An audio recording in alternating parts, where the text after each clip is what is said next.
When the pressure is high and the energy low, that's when your business needs inspiration to change and to grow. It's also when true captains show up. Hi, I'm Mark Francis, and I'm the host of this podcast that invites industry leaders from all over the world to answer the question, who's your captain? When you need to motivate and to mobilize, to develop and enable your team. Whether you are new to being a leader or you aspire to be a captain, this podcast is for you.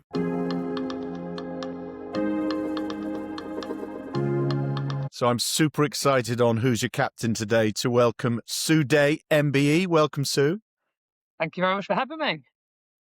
Now, 2025 summer of, given the two sports that you've been heavily involved in terms of women's football and women's rugby, same summer, the women's football team, and you're in the FA now, wins their second in a row European Championship.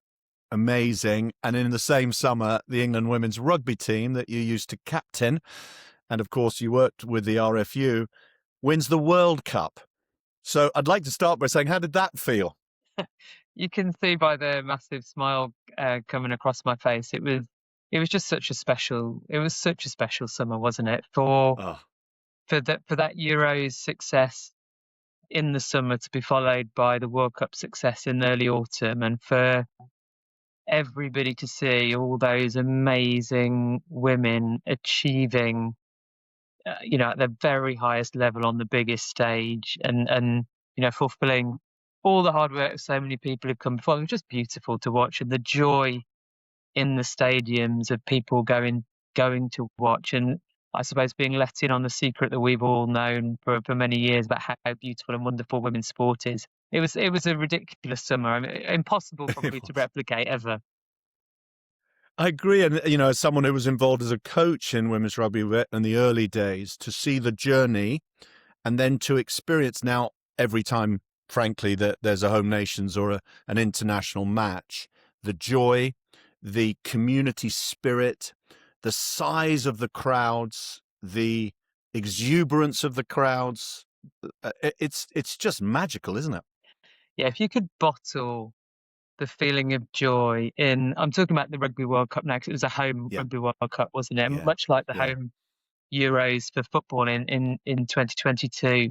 But being a home World Cup and having, so many people come along and support the Red Roses, but all of the teams actually. And that was part of the joy of it, wasn't it? People turning up for teams that they'd never really been involved with before, but wanting to support, wanting to welcome these amazing women to our shores and celebrate with them. But the joy of those matches, people turning up and just reveling in the power of women's sport and the power of the women and the brilliance of the rugby, and making new friends and just really reveling in that joy. It was, if you could bottle that and and sell it to politicians, it's just it changes right how people feel about the country, about themselves, about everything, doesn't it? It does. And one of the things that's fascinating about this conversation, Sue, is your journey from being an elite player yourself into corporate life, which wasn't involved in sport initially, but then became involved in both the RFU, World Rugby, and now the Football Association.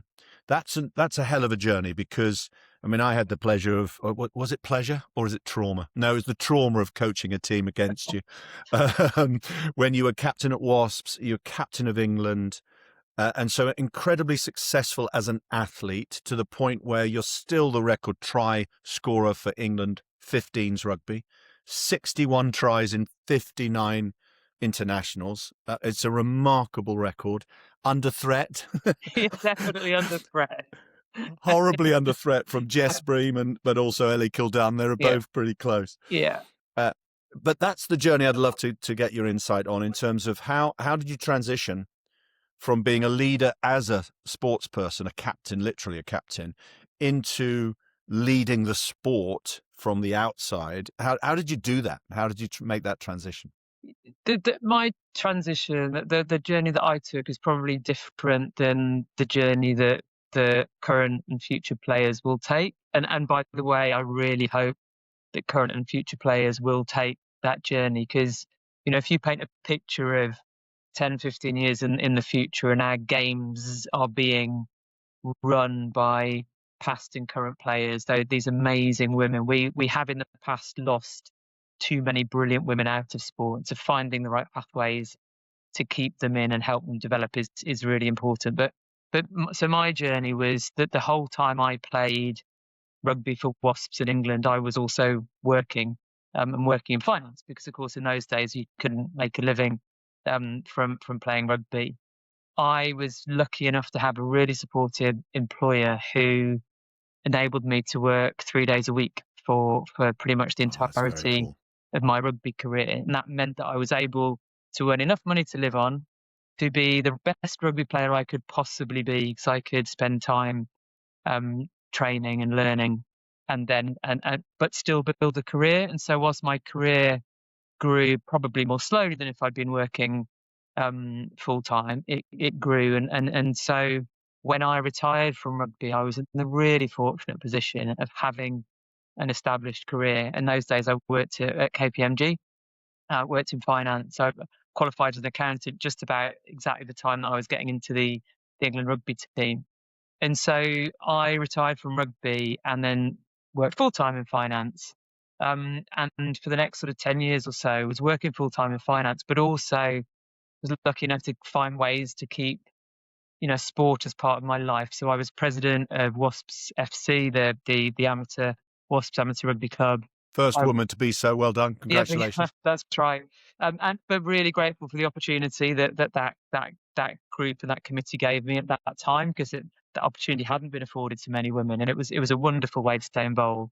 I was on the board of the Women's Sport Trust, which is a small but mighty charity that drives visibility and engagement in women's sport. And I did some commentary for Sky Sports, and so on rugby. And so I was really lucky that I was then full-time in my career, but able to keep my hand in sport in some different ways. And then I ended up in 2017, I was a partner in the KPMG deal advisory business. So it's a really, really big business, part of KPMG, 300 million revenue business. And so I was a partner in that business, head of people, and on the board of that deal advisory business. And so the career was going really well. And by the way, being a partner in deal advisory and financial services, lots of parallels to trying to drive change and diversity and inclusion and all those things in sport. I was really lucky that I just got approached by the RFU were looking for a new CFO, and a colleague of mine at KPMG knew somebody high up at the RFU, and and they between them forwarded the job description to me, and he just forwarded it to me saying, "Oh, you know rugby and you know finance. Can you think of anyone who'd be interested in this role?" And of course, I took one look at it and thought, "Oh no, I can think of someone who'd be interested in this," because it was one of those sliding doors moments in life, the chance to go into the RFU as CFO on the leadership team, on the board, and to be part of the leadership of the sport that a sport that I love, and they've given me all this and so much in my adult life. It was just too good an opportunity to miss. So I went in as CFO. That role then grew to CFO, so Chief Finance Officer, but also Chief Operating Officer. So finance, people, technology, stadium, strategy, and insights. We set up the first a lot of things to lead. Insights team, yeah, exactly. And so getting to then be part of the leadership of driving the strategy of the sport that had given me so much. And then also became exec lead for women's game and for inclusion. And so then I had this beautiful role where, I had the opportunity to influence all those spaces in the sport, in the sport that I love. And then about 18 months or so ago, I moved over to the FA, and similarly, so I grew up playing football. I was one of those little girls who played football every single day in the school playground, because I grew up in the Midlands and it was football, football, football everywhere. Well, you were state school, weren't you? So there's no rugby choice for boys or girls. There was no rugby for boys or girls. No, there was football. It was football everywhere. It was football for boys, and it was netball and hockey for girls. And so I played football for as long as I was allowed to, and then I wasn't allowed to play anymore. And so I found netball and hockey. But point being, I my first love was football, and I found rugby later in life accidentally, or when I was at university. But then the chance, so for me now, the chance to come all the way from through rugby and then back into football, my very first love, and to be part of driving football for women and girls, and trying to change the world for women and girls through football. For me, it's sort of come full circle, if you like. And the timing's magical, isn't it? Because it's about how do we embrace, we being passionate lovers of elite women's sport, how do we embrace the opportunity that, to an extent, the success of the international sides, both in soccer and in rugby, has enabled, because there's so much attention. And just to take rugby as an example, and you and I were at the start of rugby in the sort of early 90s, late 90s, where it was all self-paid, no sponsorship, very little coverage in the media, to the point where now, beautifully, in Scotland against England last weekend was 30,000 hosted at Murrayfield. It's more like 80,000 at Twickenham now when England play, and it's euphorically good. It just is just magical. It's amazing, isn't it? So it's how do you, and this is a really big question, how do you grab that momentum and embed more opportunities for young girls to play football in the case of the FA now? What's the strategy? How do you do that? Yeah, I'll talk from a football perspective, but it's similar for rugby and cricket and all the other sports. So what's tended to happen in women's sport, because we've had to come from behind, haven't we? Really fast. We're trying to race to keep up, to fill in the gaps. Having men's sport has been there for, let's say, decades, but centuries, millennia, whichever you want to pick, and women's sport really hasn't. And so we're coming from behind, and the way that sports have tended to do that, I think, because it's probably the only way to do it, is to grow from the bottom up and the top down. So if you look at the Lionesses and football in England, there's been a really big focus on grassroots football and encouraging women and girls to play and encouraging clubs to make space for women and girls. And there's been a really big focus on the Lionesses and the Women's Super League, so the very top league, which is where engagement's driven. So if you can get everybody seeing the success of the Lionesses, then that is one of the chief things that can inspire young girls to start playing. And in football, one of the places we've focused really hard is in schools, because it is still the case. Society often still tells girls to be smaller and to be quieter and to be less active and all those things. And in school is one of the place really where you can most easily get to girls and boys and show them that girls are part of sport and have a place in sport and can get loads from sport. And so school's been a big focus in football. Got 90% of schools now at Key Stage 2 offering football in school. It's less in extracurricular, but we're getting there. And so that makes a really big difference. And where was that, Sue? Give us an idea. It's 90% now, which sounds pretty good. Where was it 10 years ago, would you say? I honestly don't know where it was 10 years ago. About 4 years ago, it was about 65%. Wow. So that's huge improvement. There's been a massive drive, and that's through with the support of government. And I don't know if I'm allowed to say it, but Barclays, who put loads of investment into that as well.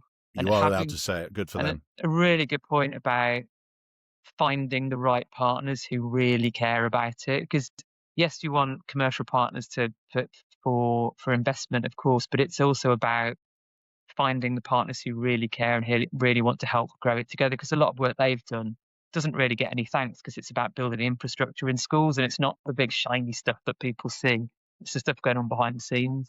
So getting that the access now. So the stats are something like 2.7 million women and girls playing football to a certain level of regularity. Not a day in, day out, or week in, week out, but that is a massive number.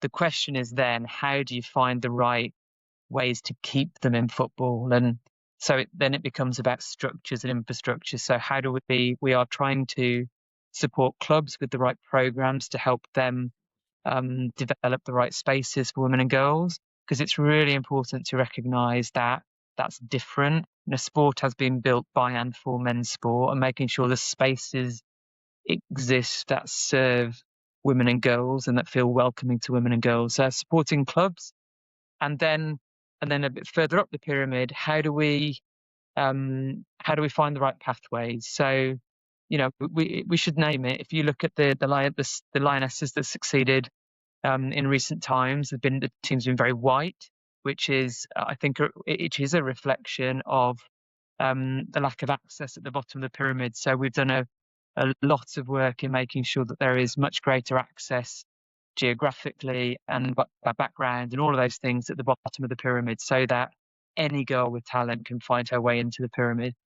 And so it's about getting the structures for that pathway right and making sure that we're being able to identify the talent. And then when girls are part of that pathway, making sure it is very clear and simple how they can move through that pathway. And we're not there. We're not there because we are building. It's like flying the plane whilst we're completely redesigning and adapting and growing it, because this game is growing so quickly. But yeah, that's all the work that's going on at the moment.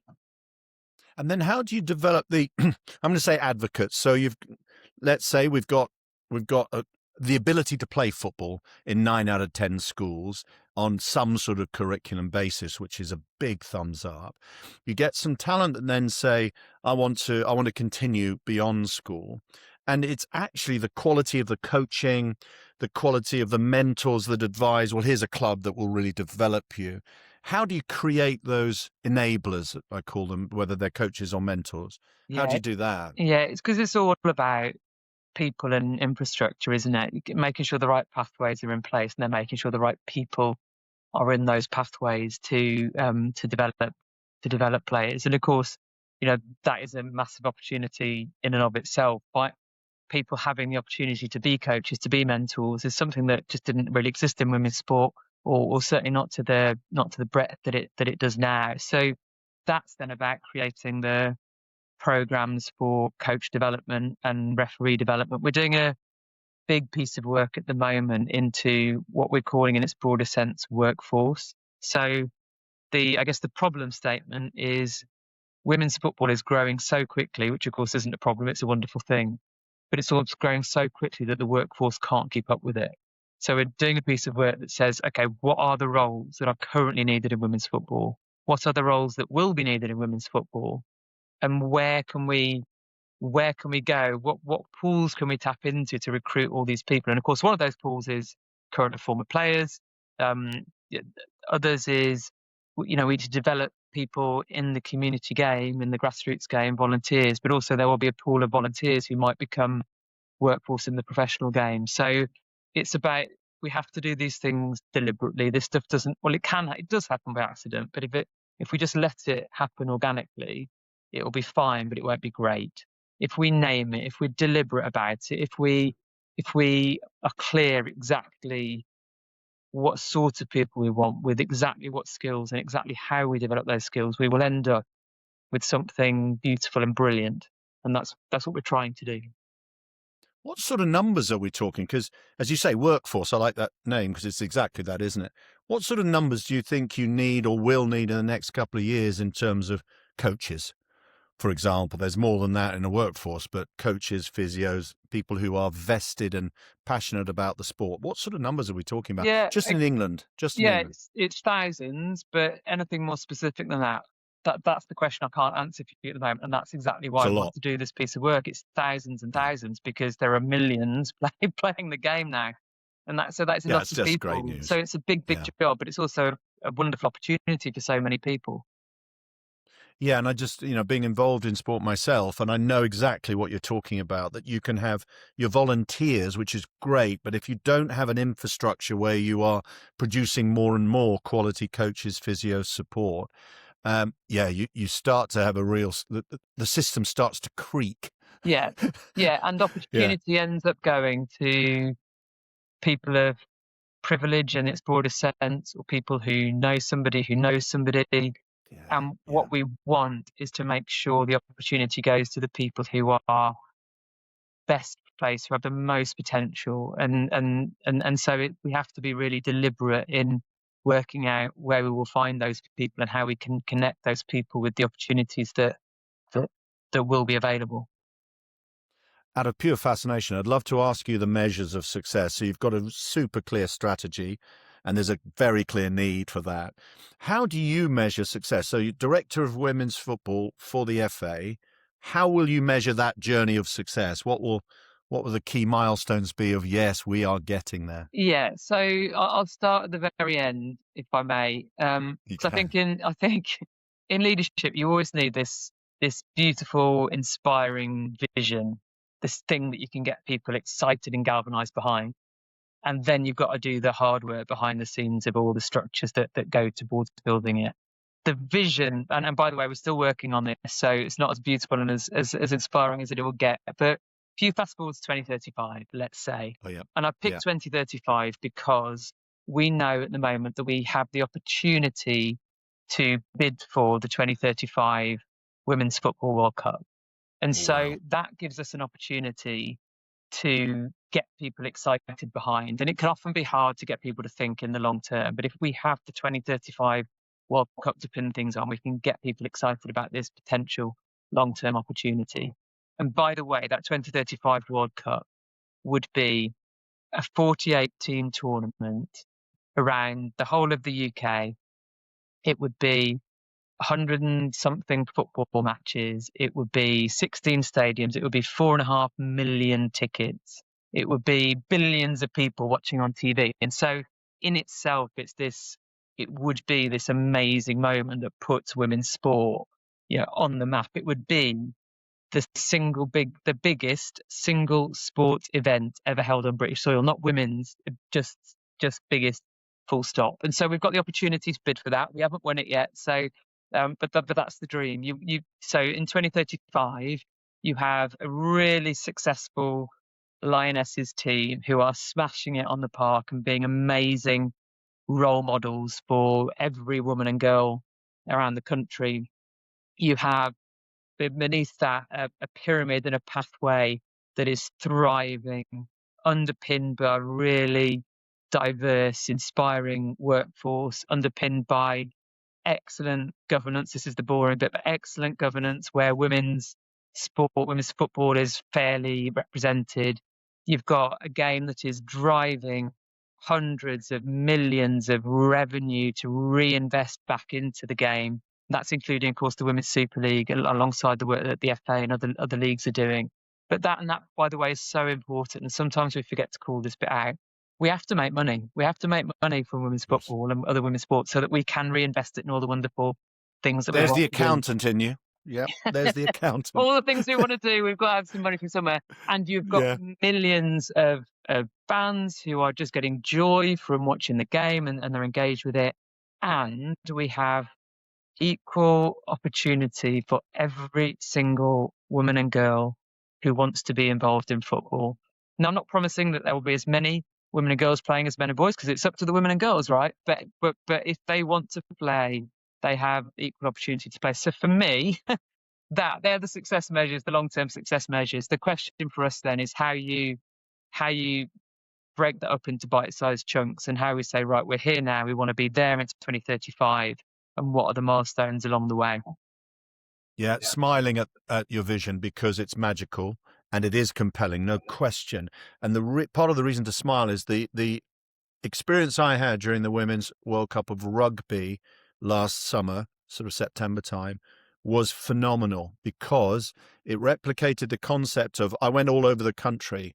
Anyone who went to Salford or Brighton or Bristol or Sunderland, the extraordinary energy, environment, atmosphere. And I go to loads of international sporting events in multiple sports, big sports fan. But there's something so special about it not being men's. That sounds a bit weird, but it's just the energy is different. That it is a better community because there's less tension. And frankly, in the World Cup, for a long while, I was supporting Canada because they were playing such amazing rugby. Yeah. You think, oh, come on, Canada. So you had people who were supporting the sport, and of course with favoritism for one of the teams, but actually just enjoying the whole experience. And that's what your vision sounded like again for women's football. Yeah, and that's all over the country. Exactly. then that's something we really want to try and bottle in women's football and women's sport generally, is that we know that there is something a bit different and unique, if you like, about women's sport compared to men's sport. And that isn't, by the way, to criticize or undermine men's sport. That is wonderful in and of itself, but it is just it is just a bit different. And It is what we different. find in women's sport, we are, maybe it's because we're younger and we've got less history and tradition weighing us down, and we've been around for less time, but tend to be very collaborative across the sports and try and share ideas. We had the Rugby World Cup in 2025. It'll be the cricket this year. Building towards football in 2035, but what other events could there be along the way where we get to build on each other's joy and grow and grow and grow? And I think we often talk in women's sport that it is difficult, that you are growing women's sport in a system that has been designed and built for men's sport, because it doesn't always afford itself to all the right conditions for success. But on the other hand, we have this amazing privilege that we are younger and smaller, and so we have the chance to innovate more easily and do things more differently, more easily. And that's, I think, where some of the joy comes from. Yeah, I get it. And I'd love to talk to you about development in terms of your workforce now. I know it's a key project for you. How can you put in place development? Because you'll have plenty of people, former players, that would say, yes, I will help, but they need the skills of coaching at a high level if you're going to generate not just a lot of people playing, but actually a proper progression of skills and capability. So how do you do that? How do you give a training platform, a training program for thousands of people? What's your thinking? Yeah, and it's, by the way, it's not just coaching, it's refereeing, it's at the hiring of the game, it's sporting technical directors, it's CEOs, it's administrators, it's what, I mean, you name it. That's useful to know. Yeah, so it's a huge range of key roles. Yeah, exactly. It's the whole lot. So how do you do it? With a lot of careful planning, and being really, really clear what you want the outcomes to be and what resources needed to do it. The piece of work we're doing at the moment is standing back and trying to understand what's in place already, because one of the parts of the answer is, of course, the FA, the national government body, can't do it all, and it's and people don't want to necessarily be told what to do by us all the time. Our role, I think, is to stand back and look at the system as a whole and say, okay, what are the roles that we have? What are the roles that we're going to need? What's the gap? Where's the pool that we can fish from? What are the things that are being offered at the moment already by the system? What are the things that aren't? And where do we go in the system to encourage or to nudge or to find the programs that are needed? And so those might be FA coach development programs. They might be Women's Super League technical director development programs. They might be Professional Footballer Association player to coach programs. It's trying to work out what that whole jigsaw puzzle is and how we encourage the different parts of the system to fill the right gaps. I think what's happened often, particularly in football, because there are so many big players in the ecosystem, is you end up with some places where you've got 2 or 3 organisations trying to do the same thing, and some places where nobody's doing any of it. And so trying to work out how the whole jigsaw puzzle fits together is really important. And I go back to, we have to be deliberate about it. Let's paint a picture of exactly what it needs to look like and exactly what the cogs on the wheel are, and then let's work out how we create all these cogs. Yeah, I get it. And in terms of that vision now, the 2035 vision, which is very compelling, what would you say is the biggest barrier? What is the biggest obstacle that you think, oh, that's not going to be an easy one to overcome? To get to the vision, that vision I was talking about. So I think it's finding the right investment that's needed to do it. I think if you, I would say that again, it's the accountant in me coming out, isn't it? But I think there is so much goodwill, and there are so many, parts of the system sort of ready and willing to play their part. But one of the challenges that we're facing in women's sport is turning all of the attention and energy and excitement into pounds. So we all know that we are in a difficult economic environment at the moment. We know that we are, and so it is always challenging for women's sport is a challenger brand. It's a startup, if you like.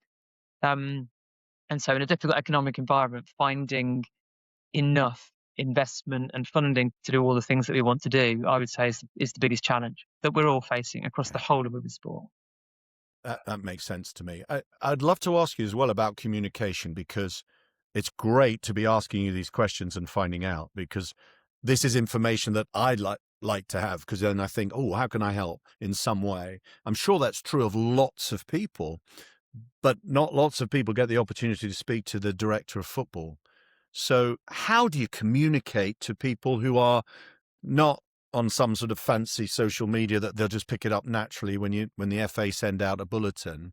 How do you get that message out to enough people to generate enough resource? Yeah, it's a really great question, because if you think men's sport and men's football is big and mature and established, women's sport and women's football is small and growing. And that means that to get from here to here, there will have to be a lot of change. We'll have to do lots of new things. And we all know that human nature, people, we are all nervous of change. And so, and we all know, I think, that if any change management program, communication is absolutely at the heart of it, helping people understand why you're putting it forward, helping them be part of the thinking, helping them have a chance to input and to go through that sort of change curve. So communication is so critical to everything that we want to do in women's football. How you do it, I guess, is at loads of different levels. So at the sort of micro level, it's really hard just to communicate with a single club, because you think at a club, you think you've spoken to the club when you've spoken to the coach, but of course the coach doesn't always speak to the chief exec, who doesn't always speak to the president, who doesn't always speak, and so on and so on. And so finding the way to communicate well with all people in a club. And so, there are really prosaic ways of doing that and making sure that you've got the right people on the right distribution list and all that kind of stuff. But then it sort of scales up all the way, through podcasts, through whatever it might be, to major events. So think about what is the way to reach the broadest set of people. So you can often talk in an echo chamber. You can talk to people who are already involved. What we want to reach, and this is true of potential new people working in sport and also potential new fans of the sport, we want to reach the people who haven't been involved. And so then you're thinking about major events, give you the biggest cut through. That Rugby World Cup that we just talked about at home, so many more people are aware of women's rugby now than they were before, and will be looking for ways to get into it. And then campaigns, the things like This Girl Can, that Sport England does. Yeah, Nearly everybody is aware of that. We've got in the FA, we've got Made for This Game camps. Those are the ways that you sort of start at the top of the funnel. So I guess it's about thinking about all the parts of the funnel, and working out how you get through to all those people. But you're right, communication is so critical when we're going through all this change, because if you try and impose change on people and they don't understand it, that never works. Yeah, I'm a leadership coach in business, Sue, and I one of the books I use it as a checklist really, is John Cotter's Leading Change. And he talks about communication in this way. He said, if you think you're communicating enough in any context, times it by 10 in terms of quantity, and you're still not communicating enough. And exactly, and it takes so much time, and that's where it's really challenging. This is the challenge we find in women's sport generally, is that you're trying to do two things at once. You're trying to run whatever you're running, and you're trying to design and rebuild and evolve whatever that thing is, because the world's changing so quickly.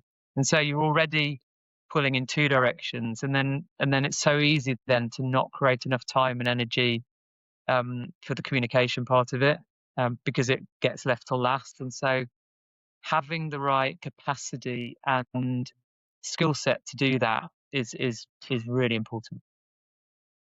And I'm going to take you now back to your days as an England star captain of both the sevens and the 15s, which is remarkable.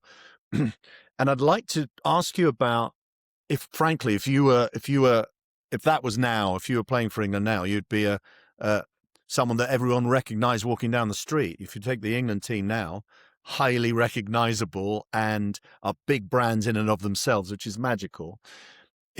How do you, is the question, how do you take the opportunity? Because the England football team is exactly the same. Absolute superstars who I follow on social media because they're really cool. How do you involve and engage them, and talking football now, in the journey of communication? What's the strategy of using stars, and they genuinely are stars now, or known stars? You were stars in your day, but not known to most.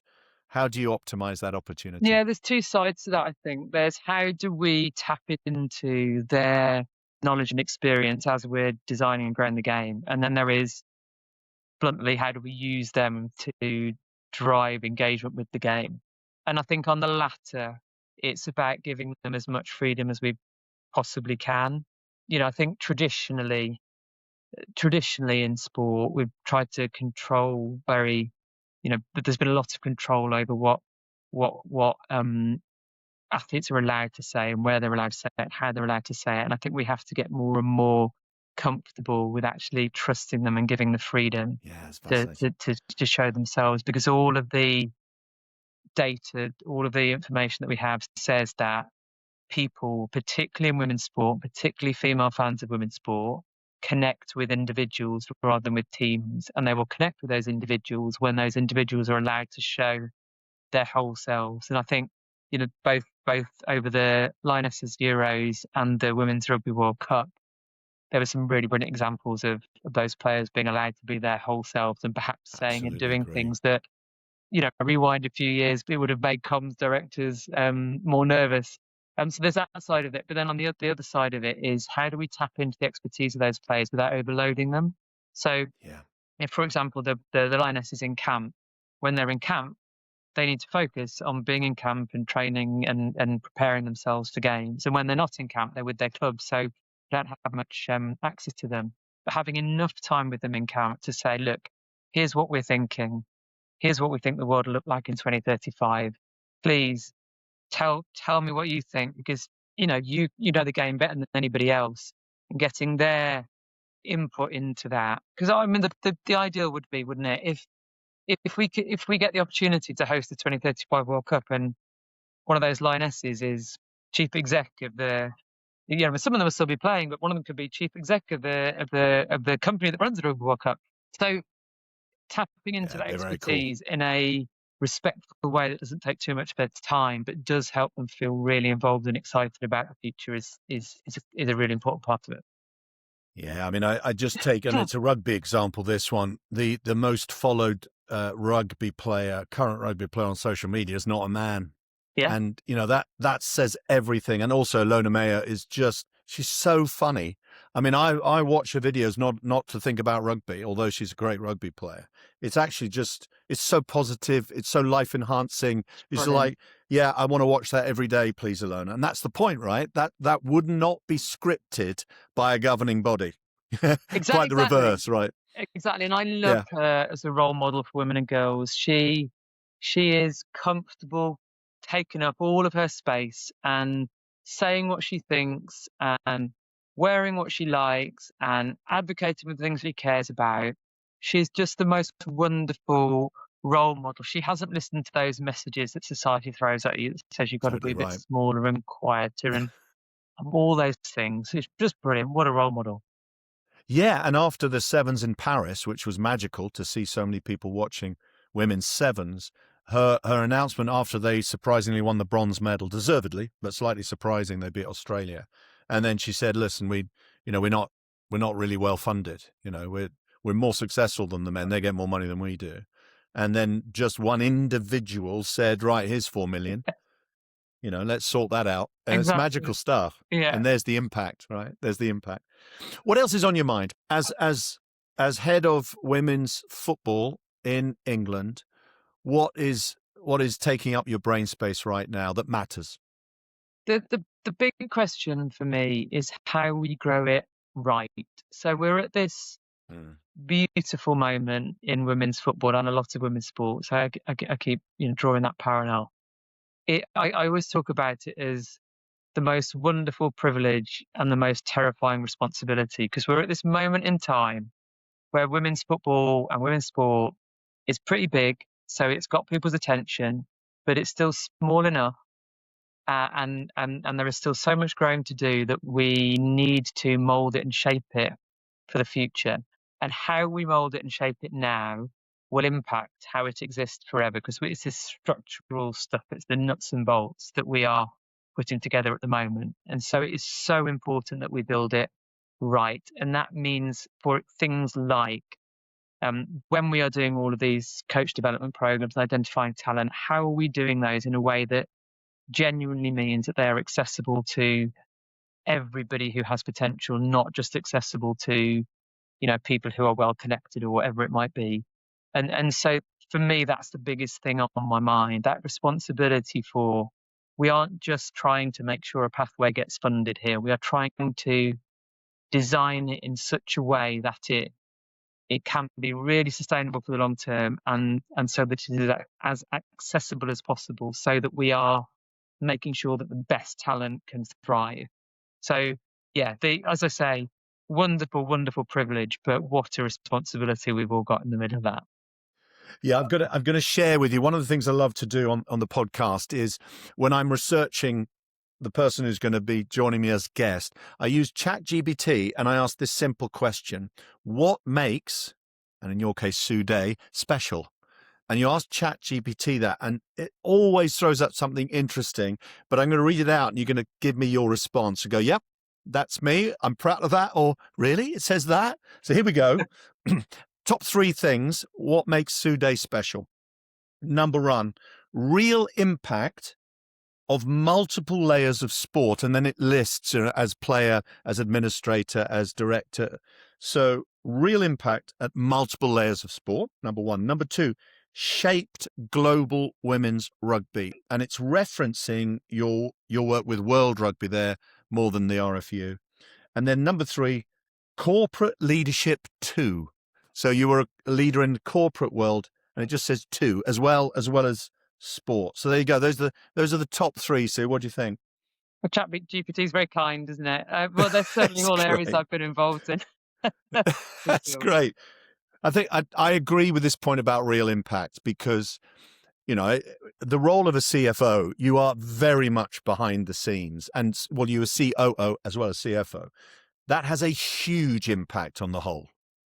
I've been involved in enough corporations to know that's a C-suite crucial role to drive proper change. I mean, you've talked about it enough in terms of, do we have the funding to do what we need to do? Well, if you've got a good CFO, you've got half a chance. So that's a real impact behind the scenes. I think as well, it's just joyous to see the on-pitch impact of the work done by the RFU and by the FA in terms of women's elite sport.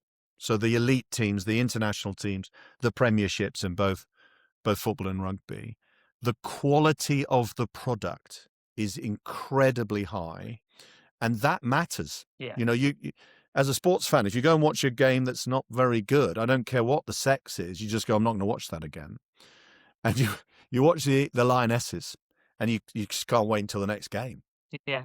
And that's everything to do with how the structure has enabled not just the excellence of the players, but the whole event. Yeah. So, the choice of who is your coach, and Serena Wiegmann, an outstanding leader, outstanding role model, really good coach, but actually much bigger than that. She gets the bigger picture, and that's part of the whole, isn't it? You've got to get the right coaches to be the role model leaders. And in Serena Wiegmann, my goodness me, what a sensational leader. I'm going to give you one example. I'd like your perspective. One example is what she said to players when she said, when you're warming up, I want you to be interacting with the fans. Go up to them, thank them for their support. It's a tiny behavior change. And what does it do? It does everything. It makes you play better because you're playing for more than just yourself. And it feels like that because they're so exuberant when you go up to them, and they're so grateful that you're thankful to them. And it creates a stronger community. So it has an immediate impact on the field, but it also has a much bigger impact about what do those girls and boys say to their parents when they go back home and their friends about the Lionesses? Yeah, I agree. I agree with all of that. I mean, I can't claim any credit for Serena Biegman being England football coach. Awesome. That was way before my time. But she is, and B, she's absolutely brilliant. What football and rugby are both doing brilliantly at the moment is that connection to something bigger than yourself. And we all know it in here that if you're just running around playing for yourself, that's all very well. But if you are running around playing for your family, for your friends, for something that you care about that's much bigger, it powers you. I was fortunate enough in the space of a couple of weeks ago, on the Friday night, I was with this most amazing bunch of legends, the first ever home GB women's rugby team. That's the 40th anniversary of them playing. And then 6 days later, I was with the 1973 Lionesses team, which was their first home game that they'd ever played in Nuneaton. It was a commemoration of that. So those amazing legends. And what both sports have done brilliantly is connect the history of the sport to the current players. And so the current players are now really aware of the people who went before them and the hard work that those people did. And that is something about tying those generations together that gives the current players energy. You know, we at the World Cup, the Rugby World Cup I'm talking about now, because I was a former player. We were all so invested in that team doing well because of that connection. Honestly, it felt like the energy that we and the rest of the fans were bringing them just gave them an extra lift, and like an extra player on the pitch. I think there is something so special in that connection that we've been able to create in both sports. I completely agree with that. And, obviously I have personal involvement in that Friday night as well, because Debs was one of the first player. Well, she played in the first GB game, the first England game. Then she transferred to Scotland, played in the first Scotland game. So I absolutely think you've nailed that. The point that it elevates the current players to be connected with the pioneers. It makes the whole thing more special, not just representing your country, which is amazing in and of itself, but it means more. Yeah, it does. And the other thing, go on, Sue. No, that was it. I was just agreeing with you. Oh, yeah, cool. The other thing that I noticed, and this is just magical, is the immediate connection. So, hi, I played 20 years ago and I'm watching you now. And it's like they've been friends forever because they share the same, in a large way, the same experience of the journey from being an enthusiastic schoolgirl to an elite athlete as a woman. And that's a totally different journey from being a male, frankly. And therefore, I get it immediately. And also I respect. Yeah. I respect you from 20 years ago, and 20 years ago respects you for now and for what you're doing for the sport. It's absolutely magical. And, long may those continue, this point about deliberate connection with the past and the present, because it's an enabler for the future. Really, really cool. So I just want to say a massive thank you, Captain Sue Day. Thank you. Thank you very much for having me. It's been an absolute pleasure.